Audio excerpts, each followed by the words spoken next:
documentos que lograste obtener de los contratos que estás exhibiendo, ¿cuál es el de mayor precio, de mayor cantidad?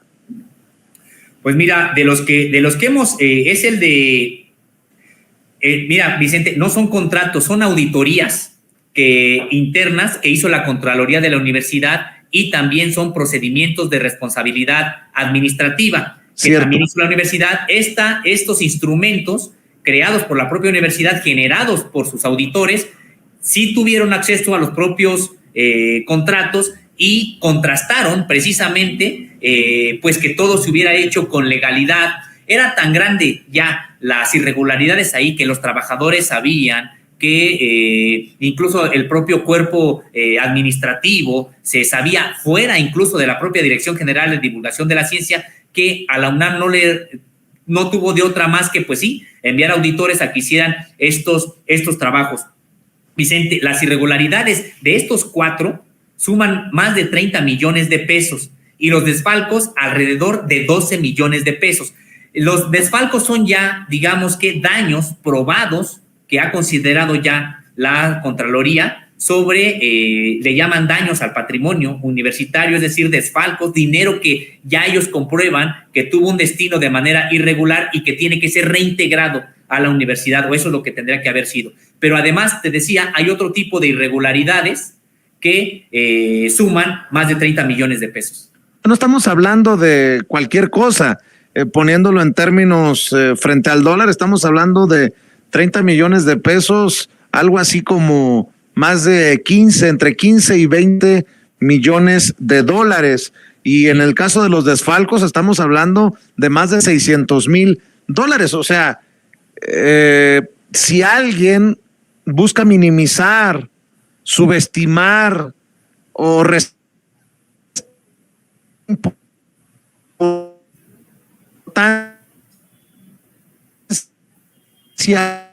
a esto que se esté exhibiendo, que no porque sean irregularidades que se puedan, que se necesitan aclarar y que se puedan invertir esos dineros, pues no en complacer o en quedar bien con tal o cual personaje, Sósimo, sino invertirlos en la misma casa de estudios en beneficio de estudiantes y docentes.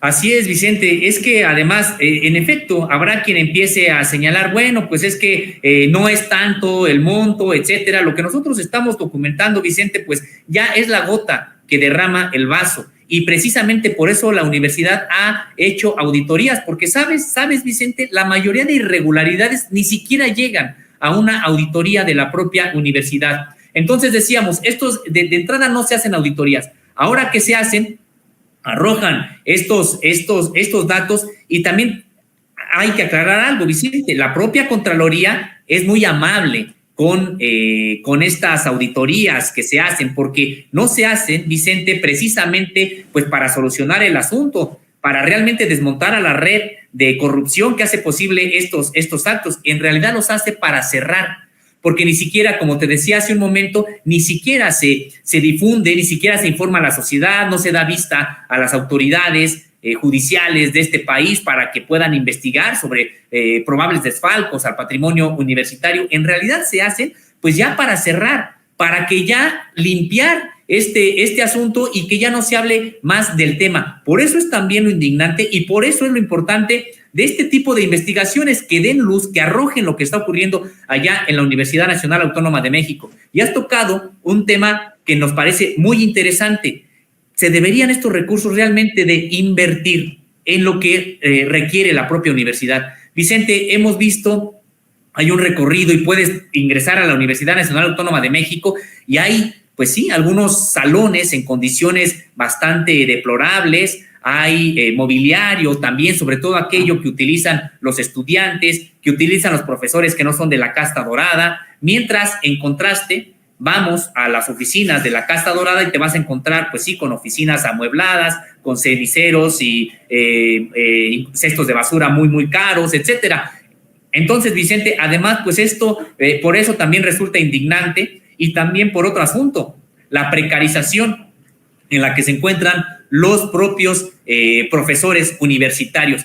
Vicente, la mayoría de profesores universitarios, estos que te decía, que son los que sostienen esta función sustantiva de la UNAM, que es la educación, ganan entre 2,000 y 8,000 pesos al mes.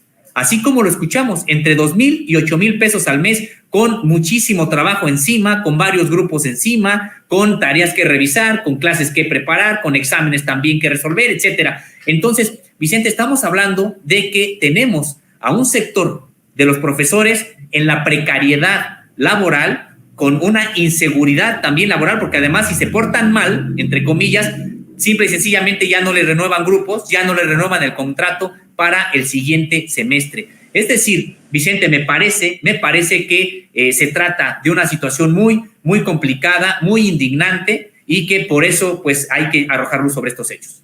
Claro que sí.